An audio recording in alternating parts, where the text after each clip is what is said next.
Assalamualaikum. Use welcome to the 10th video lecture of class 6 English. It's a use the words in the phrases and sentences of your own. Discuss them first. I will be helping you out with some of them. Like the first one here says, "Stood by you." It will be like my friend stood by me through every thick and thin. Get on my nerves means to irritate. The sentence could be made like your voice is actually getting on my nerves. And then says like a leech. It means that the boy clashes to his legs like a leech. Patched up means to mend. She patched up her worn shoes.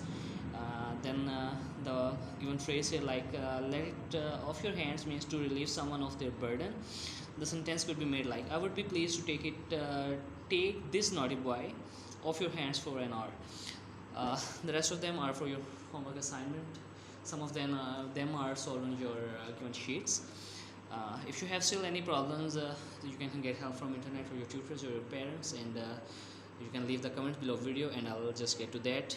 B2 says look at the sentences from the passage and change them into the correct English. The first one says Bill and me had about $600. The correct one will be B. Bill and I had about $600. So cut the me and place I instead of me. I was rode like a horse. The correct one is I was ridden like a horse. So ridden will be used instead of rode. Ain't it awful, Sam? Ain't is actually written as mostly short for it is not. So you can write it is not instead of ain't. Sam ain't sand ain't edible. You have to write is not. Sand is not edible. Solve this activity on your book and sentence on your neat notebooks. And until next video lecture, Allah Hafiz.